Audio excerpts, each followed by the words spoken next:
बिस्मिल्लाहिर्रहमानिर्रहीम। अस्सलामु अलैकुम वरहमतुल्लाहि वबरकातुहू। मोहतरम जनाब अख्तरुल ईमान साहब,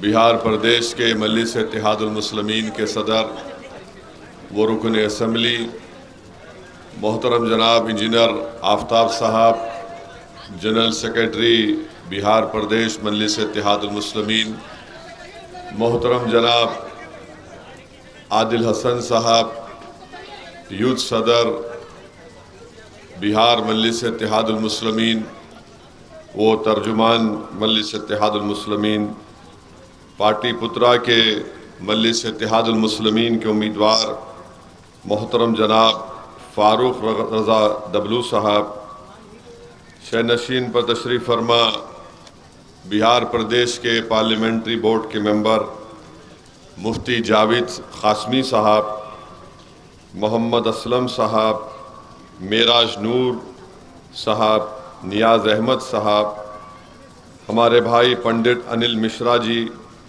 शमीम साहब, नूर साहब, सरफराज आलम साहब, असलम मुखिया साहब, जुनैद खां साहब, इम्तियाज़ अंसारी साहब, इमाम हसन साहब, अजमल साहब, शब्बीर मलिक साहब, मोअज़्ज़िज़ हाज़रीन इकराम, मैं आप तमाम का शुक्रगुज़ार हूँ कि इतनी गर्मी के बावजूद भी आपने मजलिस इत्तेहादुल मुस्लिमीन के इंतखाबी जलसे में आपने शिरकत की।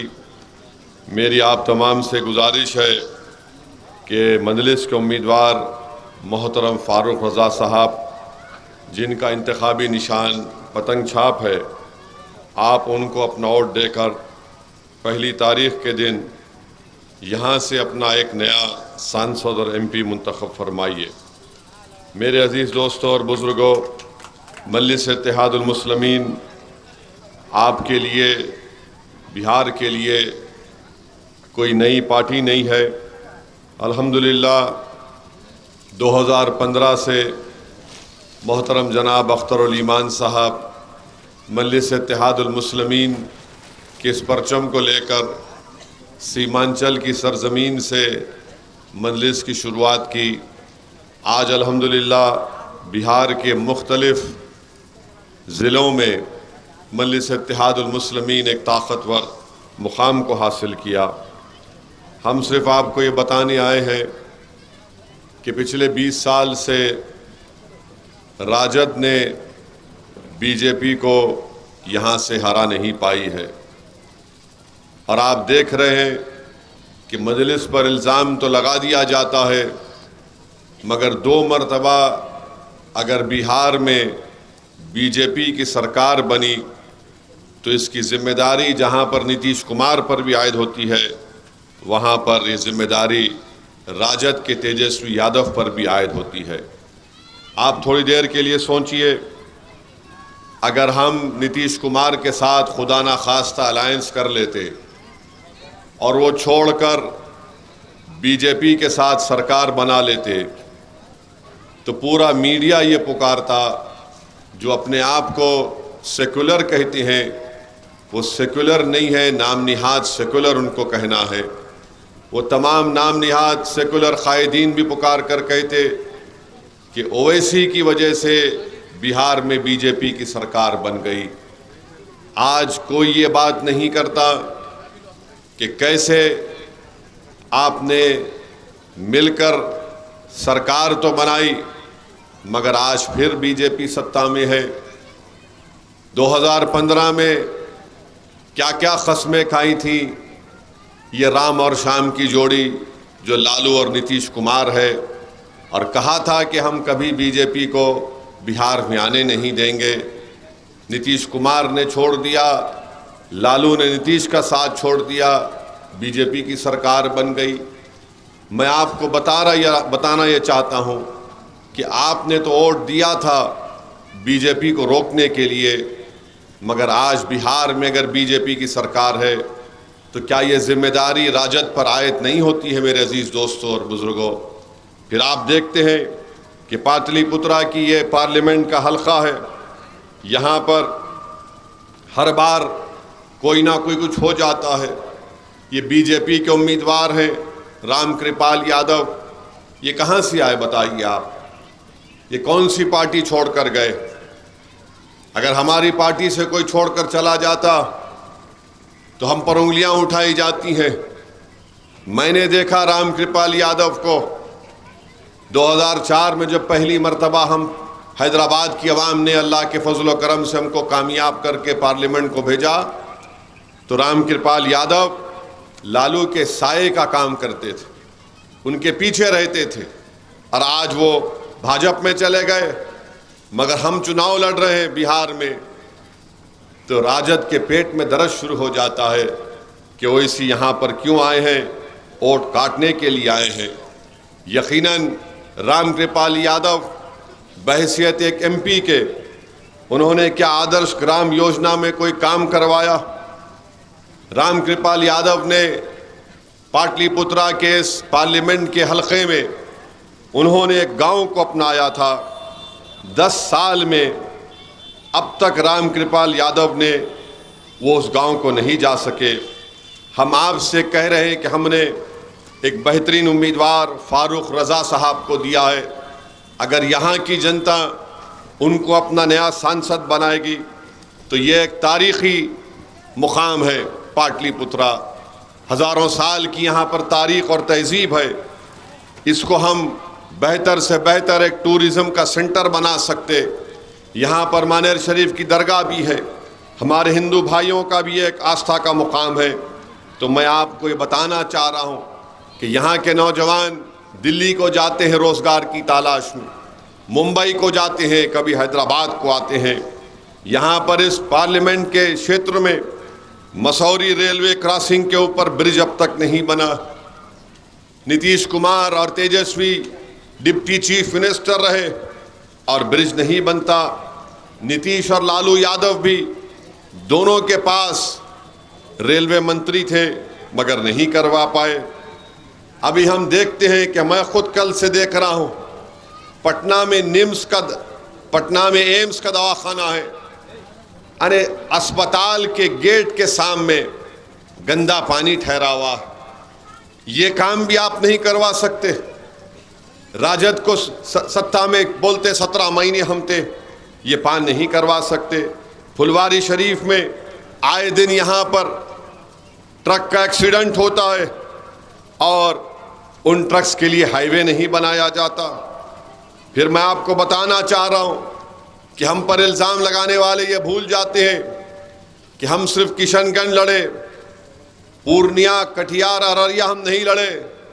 अगर हम वो लड़ते तो क्या हो जाता मालूम आपको? ये लोग इलेक्शन लड़ भी नहीं पाते। और हम इसलिए नहीं लड़े क्योंकि अख्तरुल ईमान की दरिया दिली की वजह से हम नहीं लड़े। उन्होंने कहा कि सर तस्लीमुद्दीन साहब मरहूम सीमांचल के गांधी के नाम से याद किए जाते हैं, तो हम उनके बेटे के खिलाफ उम्मीदवार ना खड़ा करें। फिर दूसरा उन्होंने कहा कि सर हम सिर्फ किशनगंज लड़ते हैं, सीमांचल की एक ही सीट हम लड़ेंगे। मैं कहता रहा मगर मुझे अपने प्रदेश के सदर की बात को मानना पड़ा और उसका नतीजा क्या निकला? राजद ने हमारे 4 MLAs को खरीद लिया।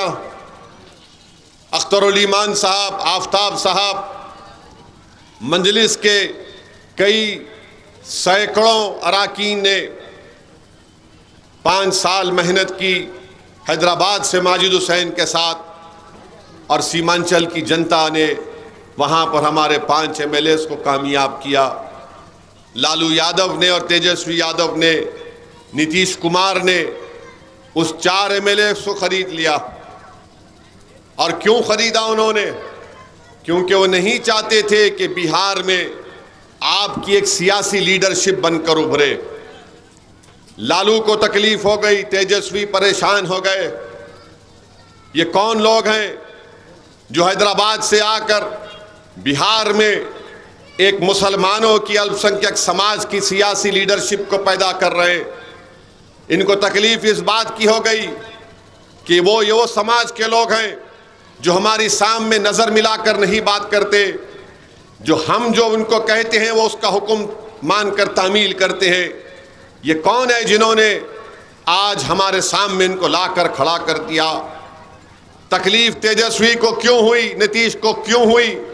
क्योंकि ये समझते हैं कि मुसलमान इनका बंदी है, मुसलमान इनका यरगमाल बना कर रखेंगे, मुसलमानों को गुलाम बना कर रखेंगे और जैसे चाहे उनको इस्तेमाल करेंगे, इनका इस्तेसाल करेंगे, इनको धोखा देकर वोट लेंगे।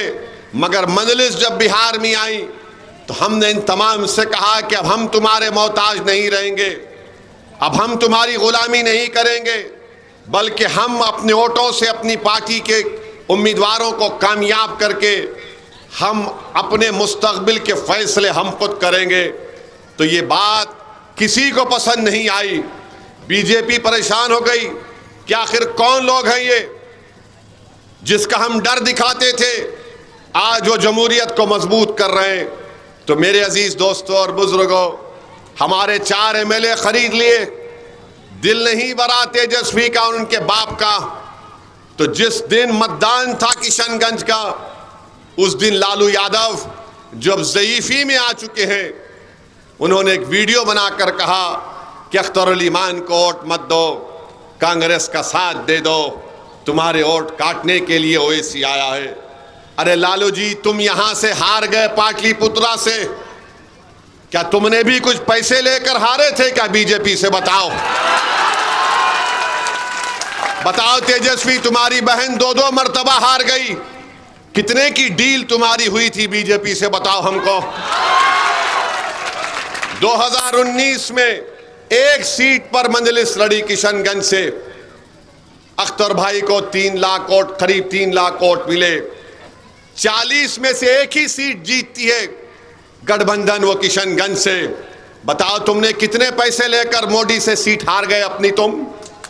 अगर आज भी तुम सीट हारोगे, तुम मेरी बात को लिख के रख लो, ये अपने वीडियो में महफूज रख लो, ये नहीं रोक पाएंगे बीजेपी को। आप मेरी बात को लिख के रख लो, ये नहीं रोक पाएंगे। अब मैं जब ये बात कहूंगा तो कल से ये राजद के चमचे, ये दम छल्ले पुकार पुकार कर कहेंगे, देखो ओवैसी ने कह दिया। मैं सच्चाई को बयान कर रहा हूं। जब 4 तारीख को नतीजा आएगा तो आप बोलेंगे कि हाँ, एक दीवाना आकर ये बात हमसे करके गया था। मगर देर मत करो, ये नहीं रोक पाएंगे मेरे भाई। इनके पास दमखम नहीं है, इनके पास मर मिटने का जज्बा नहीं है। ये सिर्फ चुनाव क्यों लड़ रहे हैं बता रहा हूं। राजद चुनाव लड़ रही है अपने परिवार को बचाने के लिए। राजद चुनाव लड़ रही है कि परिवार बच जाएगा तो 25 के विधानसभा में हम कुछ सीटें हासिल कर लेंगे। आप बताइए, एक एक आपने कितने बरस लालू प्रसाद यादव को और मोहतरमा राबड़ी देवी साहिबा को मुख्यमंत्री का मौका दिया। उनके 2-2 बेटों को आपने विधायक बनाया, मंत्री बनाया, डिप्टी चीफ मिनिस्टर बनाया। अब लालू जी का दिल नहीं भरता है तो कह दिए कि अब मेरी 2-2 बेटियों को भी मैं सांसद बनाऊंगा। क्या यहां से आपके दरमियान में कोई पाटलिपुत्रा का MP नहीं बन सकता था? क्या आप में काबिलियत नहीं है? मगर नहीं, वो सिर्फ यही चाहते हैं कि परिवार को बचाया जाए। और फिर इसीलिए अपनी दोनों बेटियों को उन्होंने उम्मीदवार बना दिया। 22 उनके उम्मीदवार राजद ने दिए। अगर आप माले को मिला लेंगे और फिर आप CPI को मिला लेंगे, मल्ला की VIP पार्टी को मिला लेंगे तो 32 उम्मीदवार में सिर्फ 2 मुसलमान हैं और 17% आबादी मुसलमानों की बिहार में है। और लालू जी और तेजस्वी हम पर इल्जाम लगाते हैं कि ओवैसी वोट काटने को आया है। अरे तुम्हारे परिवार से 2 और 22 में हमारे 2, बताओ ये कौन सा इंसाफ है मेरे अजीज दोस्तों और बुजुर्गों? ये आपको सोचना है। मैं आपसे कह रहा हूं, ये सिर्फ आपका वोट हासिल करना चाहते हैं। ये आपको सम्मान नहीं देंगे, ये आपको आपका जायज मुकाम नहीं देंगे। ये सिर्फ वोट हासिल करते जाएंगे, बीजेपी का डर दिखाएंगे मोदी की बात करेंगे। अरे सबसे ज्यादा नुकसान अगर बीजेपी के 10 साल में किसी को हुआ, क्या लालू जी और तेजस्वी का घर तोड़ा गया बुलडोजर से? बोलो आप। बुलडोजर तो मेरे घर पर चला। अतीक को गोलियां मारी गई, क्या तुम्हारी औलाद पर गोलियां किसी ने चलाई?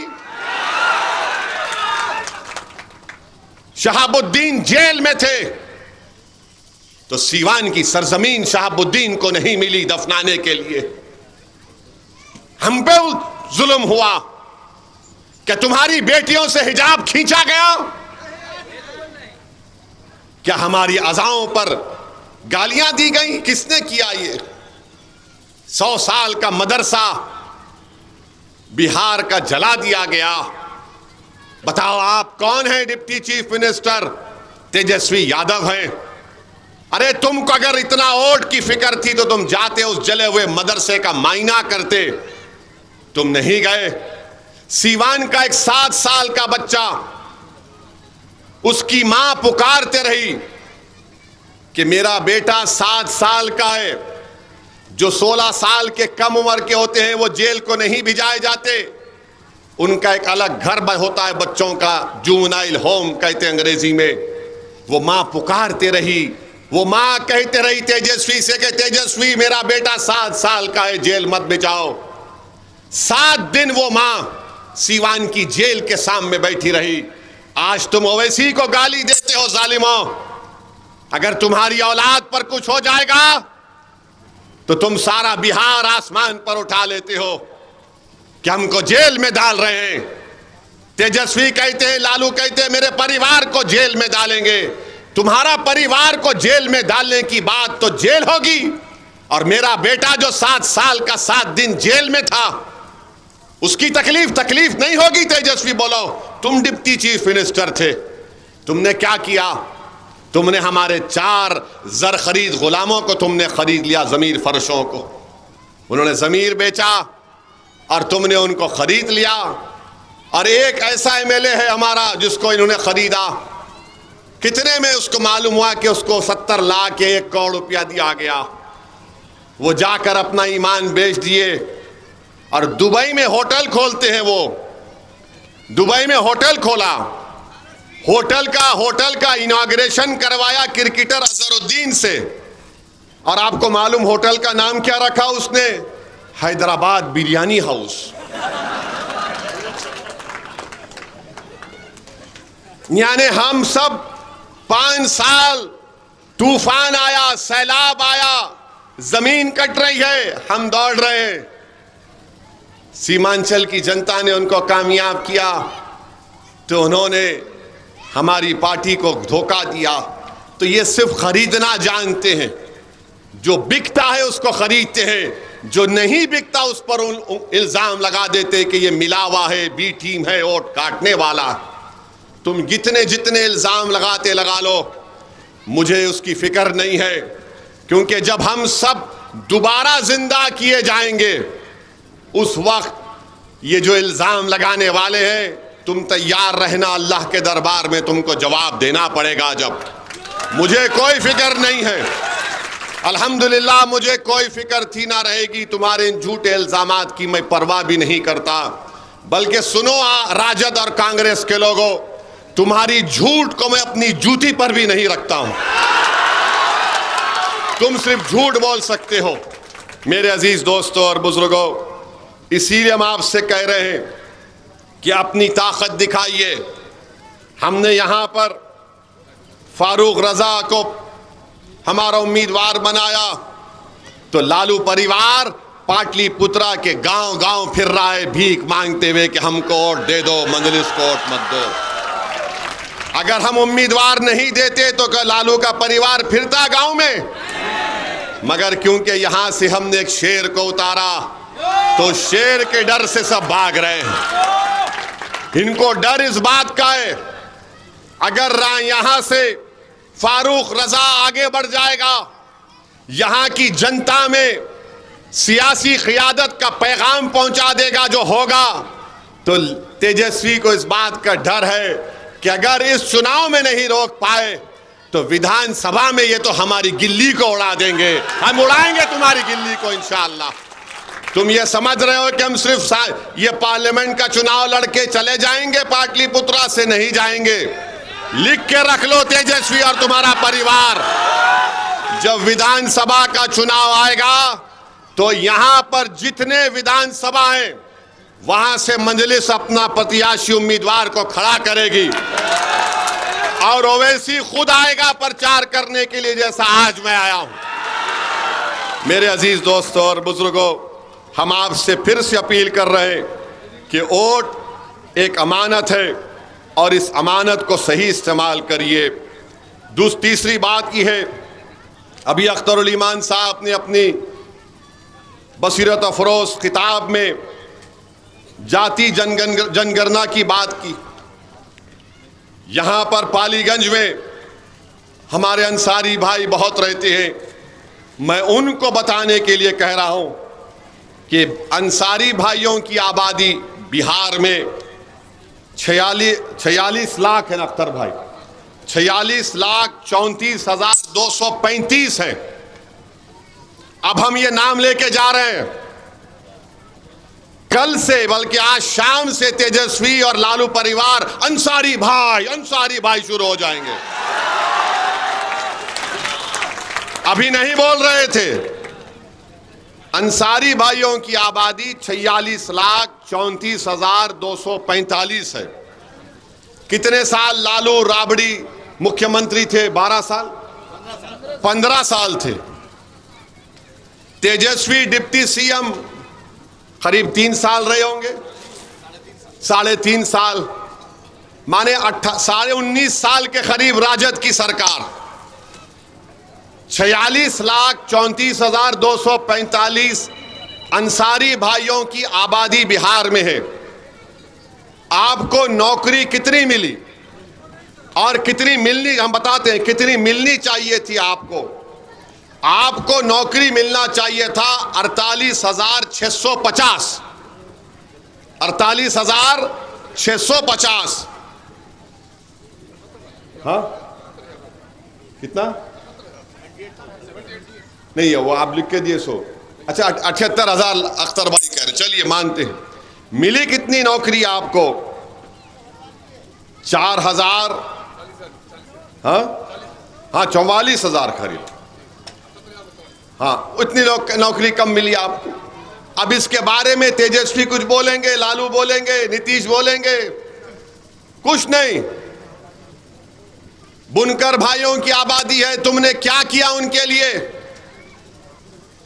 उनके पावरलूम के लिए क्या किया? याद रखिए, ये सिर्फ वोट हासिल करते हैं। आप मंजलिस का साथ दीजिए, आपको मान सम्मान मिलेगा, आप नेता बनेंगे इंशाअल्लाह ताला। आप खुद अपने मुकद्दर के फैसले करेंगे। मगर यहां पर सिर्फ इल्जाम लगा दिया जाता है कि मंजलिस आई तो वोट काट के जाएंगे। अच्छा मेरे भाई, कल मोदी जी भी यहां पर आए थे। अगर हम मोदी जी के बारे में, नरेंद्र मोदी के बारे में नहीं कहेंगे तो ये राजद कांग्रेस वाले तोलते हमारे भाषण को। इन्होंने आधा किलो ज्यादा बोला हमको, मोदी को कम बोला। तो हम किसी का कर्जा नहीं रखते, मगर आप जानते हैं कि इस पाटलिपुत्रा सुनिए पाटलिपुत्रा पार्लियामेंट हलके में कैंटोनमेंट का आर्मी का एरिया है दानापुर। यहां पर मुकामी आवाम को बड़ी तकलीफ होती है वहां से गुजरने के लिए, सिंचाई के लिए।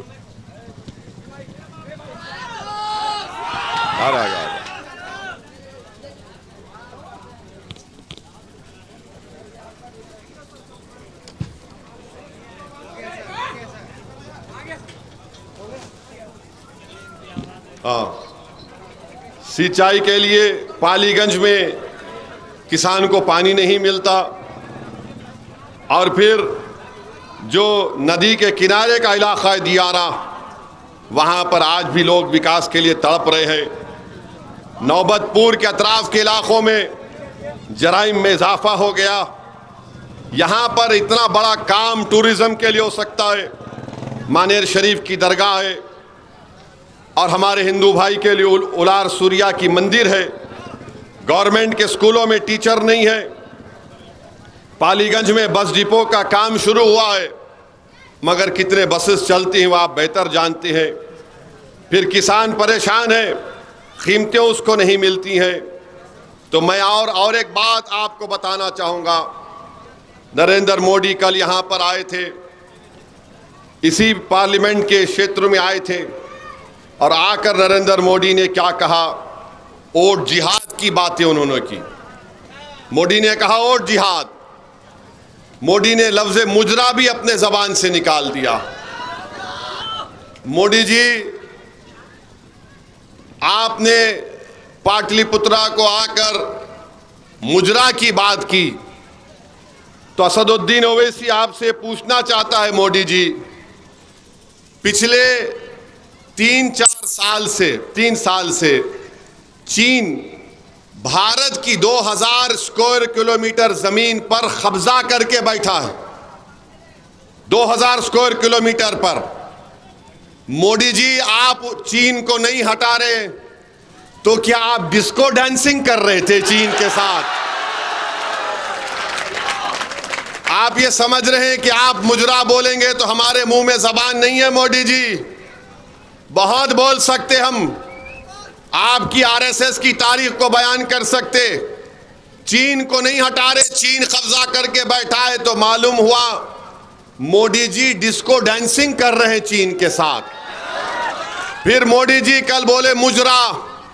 मोदी जी, वो जो धर्म संसद हो रहा है, जिसमें अल्पसंख्यक समाज के मुसलमानों को, उनकी महिलाओं को गालियां दी जा रही हैं, तो आप उनके साथ भांगड़ा कर रहे थे। आप उनके साथ भांगड़ा कर रहे थे। मोदी जी, जो लोग बुलडोजर चला रहे हैं और जो लोग CAA कानून को लागू करके हमारी शहरियत हमसे छीनना चाह रहे, आप उनके साथ भरतनाट्यम कर रहे हैं। मोदी जी, मेरे अजीज दोस्तों और बुजुर्गों, ये इनका मामला है। नौजवानों, अब तो मोदी जी ये कह रहे हैं कि मैं बायोलॉजिकल तरीके से पैदा नहीं हुआ। आप और हम तो पैदा हुए ना अम्मा की पेट से, हमारे पैदा हुए ना। अब मोदी जी बोल रहे कि मैं वैसा नहीं पैदा हुआ। मोदी जी, आप इंसान भी है या नहीं, हमको डर हो रहा है। मैं बायोलॉजिकल नहीं हूं, फिर क्या है आप? नहीं, मुझे ऊपर वाले ने खास मकसद के लिए पैदा किया है। मोदी जी, यकीनन आपका मकसद एक ही है कि जिस तरह 10 साल में आपने भारत के नौजवानों को, गरीबों को ठगा। आपने 2014 में कहा था भाइयों बहनों 15 लाख आएंगे, आपने गरीब की गरीबी का मजाक उड़ाया। आपने कहा था 2 करोड़ नौकरियां दूंगा, आपने भारत के नौजवानों का मुखद्दर बेरोजगारी बना दिया। फिर 2019 का चुनाव आया तो मोदी ने कहा भाइयों बहनों मैं चौकीदार, कहा था ना, मैं चौकीदार। आप सोचिए, अच्छे दिन से 15 लाख, फिर चौकीदार, अब चौकीदार से कह रहे हैं कि मैं खुद एक भगवान हूं। अब वो कहना बाकी है। आप बताइए, देश है ये क्या है? जो प्रधानमंत्री बनता है, जो सांसद बनता है, जो विधायक बनता है, जो सरपंच बनता है, जिला परिषद चेयरमैन बनता है, वो आवाम का खादिम होता है, वो आवाम से बड़ा नहीं होता है। अब देश के प्रधानमंत्री मोदी जी कह रहे कि मैं भारत से बड़ा हूं, मुझे ऊपर वाले ने खास मकसद के तहत पैदा किया। मोदी जी, आपने जो मकसद आपका था, आपने सब पूरा कर लिया उसको। गरीबों को और गरीब कर दिया, मुफलिसों को और आपने परेशान कर दिया। गरीब परेशान है, नौजवान भटक रहा है नौकरी के लिए, नौकरी नहीं मिलती उसको। आज जिस तरह मोदी ने आर्मी में, फौज में, एयरफोर्स में 4 साल की नौकरी कर दी। कई बिहार के बच्चे जो इम्तिहान लिखकर फौज में जाते थे, उनके लिए एक बड़ा फख्र की बात होती थी कि हम भारत की फौज में हैं, एयरफोर्स में हैं, तो मोदी जी ने उन गांव के गरीब बच्चों को कह दिया कि तुम 4 साल की तुमको नौकरी मिलेगी और 4 साल के बाद तुमको पेंशन नहीं मिलेगा, 4 साल के बाद तुमको चंद लाख रुपए दे दिए जाएंगे, तुम्हारे बच्चों की शिक्षा का इंतजाम नहीं होगा। मैं बिहार के युवाओं से, भारत के युवाओं से कह रहा हूं, अगर मोदी तीसरी मर्तबा वतन अजीज के वजीर आजम बनेंगे तो सीआरपीएफ में, बीएसएफ में, रेलवे पुलिस फोर्स में, आईटीबीपी में सबको 4 साल की नौकरी देंगे और उसके बाद उनको बेरोजगार कर देंगे।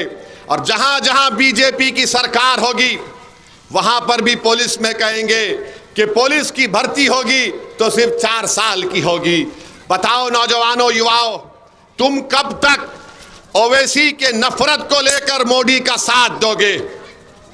तुम मुझे गाली दो, मगर ये तो बताओ कि तुमको नौकरी मिली, तुम्हारे घर में चिराग जल रहा है। अरे तुमको डराया जा रहा है एक दाढ़ी वाले और टोपी पहनने वाले से, तुमको डराया जा रहा है मस्जिदों के मीनार दिखाकर, तुमको डराया जा रहा है हमारे लिबास को दिखाकर। सुनो नौजवानों, यही मस्जिदों के मीनार थे जिनसे सदाएं आती थी कि अंग्रेजों के खिलाफ जिहाद करो। यही मस्जिदों के खतीब और इमाम थे जिन्होंने बिहार में जिना के पैगाम को ठुकराया। आप तो अंसारियों की बस्ती है, आपके बुजुर्गों ने पाकिस्तान के पैगाम को ठुकराया था। बताइए, आप आज हमको गाली दी जा रही।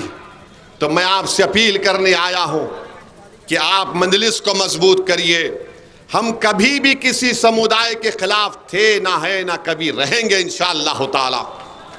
हमारा मकसद एक ही है कि जो कमजोर है उसको इंसाफ मिले, जो गरीब है उसको रोजगार मिले। हमारा मकसद एक ही है कि हिस्सेदारी जब होती है तो सबको बराबर मिलना चाहिए। ये सामाजिक न्याय नहीं है कि सिर्फ एक ही परिवार के घर में 2 एमएलए भी रहें, 2 एमपी भी बन जाए। खुदा ना खास्ता, कब तक ये नाइंसाफी चलेगी? ये अराजक की बात करने वालों, बताओ कौन सा प्रोग्राम उनके पास है? क्या करना चाहते हैं तुम बताओ? इनकी एक बड़ी दास्तान है। दूसरी तरफ बीजेपी है जो एक भी टिकट किसी मुस्लिम अल्पसंख्यक समाज को नहीं देती है। और नरेंद्र मोदी मुसलमानों को घुसपैठी कहते हैं, हमारी बेटियों को बदनाम करते हैं कि हम बच्चे ज्यादा पैदा करते हैं, जो सरासर झूठ है। आप जानते हैं कि नरेंद्र मोदी के पिताजी ने भी 6 बच्चों को पैदा किया था। आप जानते हैं कि अमित शाह के वालिद ने भी 6 बेटियां पैदा की थी। आप जानते हैं कि आरएसएस के गोलवालकर के 11 भाई थे, भाई बहन थे। मगर मोदी जी सबको भूल जाते हैं। इंसान जब गुरूर और अहंकार का शिकार होता है तो नीचे नहीं देखता, सिर्फ आगे देखते रहता है और उसको अतराफ में कुछ नजर नहीं आता। मोदी जी आप कब तक बदनाम करेंगे? 10 साल में आप देख रहे हैं कि बीजेपी को जब से सत्ता मिली, भारत के 17 करोड़ गयूर मुसलमानों को बदनाम करने के लिए लव जिहाद के नाम पर झूठी पिक्चर बनाई जाती है। कभी ये पिक्चर बना दी गई, कभी कश्मीर फाइल बना दी गई, तो कभी केरला की लव जिहाद पर एक कहानी बना दी गई, तो कभी पिक्चर बना दी गई कि बच्चे ज्यादा पैदा करते हैं। अरे पिक्चर बनाने वालों, तुम कब तक मुसलमानों का थूक चाटते रहोगे? बताओ, देश में बेरोजगारी पर क्यों नहीं बनाते पिक्चर?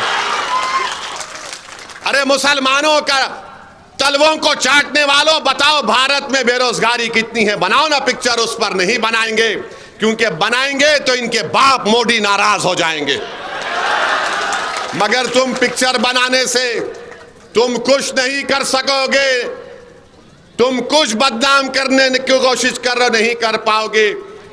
जो दीन सच होता है, हक है, वो हक रहेगा इंशाअल्लाह ताला। मगर ये सबको सब मौका मिल रहा है क्योंकि बीजेपी सत्ता में है। मैं आपको तारीख में लेके जाना चाहता हूं। 1930 हिटलर का जमाना है, जर्मनी है, और जर्मनी में भी हिटलर भी ऐसा ही करता था, पिक्चर बनाता था, बदनाम करता था यहूदियों को। कभी उनको कहते थे कि इनको जर्मनी से मोहब्बत नहीं, कभी इनके खाने को निशाना बनाया जाता था। और उसके बाद क्या हुआ, 60 लाख यहूदियों को हिटलर ने गैस के चेंबर में डालकर उनको मरवा दिया। मेरे भाई होश में आओ, दोस्त को पहचानो। दुश्मन तो अपने अज़ाइम को खुलकर बयान कर रहा है। अगर आज आप इस फर्क को महसूस नहीं करेंगे तो याद रखो, ये जो मासूम बच्चे 12 और 14 साल के हैं, वो कल तुमसे पूछेंगे कि बताओ अब्बू, जब हमारे बर्बादी के पूरे मंसूबे बनाए जा रहे थे, आपने उन मंसूबों को कैसे नहीं रोक पाए? क्या जवाब होगा तुम्हारे पास? क्या जवाब होगा तुम्हारे पास? सोच लो। हम तो कोशिश करते हैं, करते रहेंगे। हमारा मकसद एक ही है कि भारत की राजनीति हो, बिहार की राजनीति हो। जब यहां पर हर समुदाय का एक लीडर है, तो बताओ मुस्लिम अल्पसंख्यक समाज का कौन नेता है? तुम कब तक तेजस्वी को, लालू को, नीतीश को अपना नेता बनाते रहोगे? तुम कब तक इनको मोटा करते रहोगे? तुम कब तक झोली भर भर कर उनको वोट देकर हमारे अरमानों पर, हमारे लाशों पर उनके सियासी महल को तुम कब तक तामीर करवाते रहोगे? मेरे अजीज दोस्तों और बुजुर्गों, मेरी आपसे अपील है कि अपनी अहमियत को जानिए, अपने एक वोट का सही इस्तेमाल करिए। यकीनन बीजेपी को रोकना है। क्यों नहीं रोकेंगे बीजेपी को? आज बीजेपी कह रही है कि यकसा सिविल कोड को नाफिज करेंगे। यकसा सिविल कोड का मतलब यह है कि उत्तराखंड में बीजेपी की सरकार है, वहां पर बीजेपी ने यकसा civil code, uniform civil code का कानून बनाया और उत्तराखंड के मुसलमानों से कह दिया कि तुम्हारी शादी खुतबे निकाह से नहीं होगी, स्पेशल मैरिज एक्ट के तहत होगी। तुम्हारे बेटे और बेटी का निकाह गवाह से नहीं होगा। दुल्हन को और तुम्हारी बेटी को और तुम्हारी बीवी को मेहर नहीं दिया जाएगा। तलाक होगा तो किसी और दूसरे समुदाय के मजहबी कानून के मुताबिक होगा। बताओ, अगर कल पार्लियामेंट में यकसा सिविल कोड का कानून लाया जाएगा तो क्या तेजस्वी यादव खड़े होकर उसको फाड़ेंगे या वैसे उसको फाड़ेगा? आप फैसला कर लो। तो मेरी आप तमाम से गुजारिश है कि आप अपना एक वोट का इस्तेमाल करिए। यकीनन इंशाअल्लाह ताला अगर 4 तारीख को नतीजे आएंगे और इंशाअल्लाह अगर बीजेपी की हुकूमत नहीं बनेगी तो मजलिस इत्तेहादुल मुस्लिमीन उस बीजेपी की हुकूमत को रोकने के लिए, किसी और को इस वतन अजीज का वजीर आजम बनाने के लिए हम पूरा समर्थन और तायीद करेंगे। मैं आपसे वादा करके जा रहा हूं। मगर मेरे भाई, जब तक हम अपनी ताकत को नहीं दिखाएंगे कोई हमारे करीब भी नहीं आएगा। जब हम मुत्तहिदा तौर पर अपने ताकत को दिखाएंगे तो यकीनन सब आएंगे, तभी तो आपकी तकालीफ और मसाइल दूर होंगे। वरना आज आप सिर्फ वोट डालने वाले बन गए, आप वोट लेने वाले नहीं बन पाए। मजलिस का पैगाम यह है कि वोट लो, नेता बनो, राजनेता बनो, लीडर बनो, अपने मसाइल को खुद हल करो। ये मजलिस का पैगाम है। आप तमाम का बहुत बहुत शुक्रिया। आप आए और याद रखिए, आपको हिम्मत और हौसले से काम करना है। और किसी शायर ने अच्छा कहा था कि जिंदा रहना है तो मीरे कारवां बनकर रहो। जिंदा रहना है तो मीरे कारवां बनकर रहो। इस जमीन की पस्तियों में आसमान बनकर रहो। इस जमीन की पस्तियों में आसमान बनकर रहो। बहुत बहुत शुक्रिया। अस्सलाम वालेकुम व रहमतुल्लाहि व बरकातहू।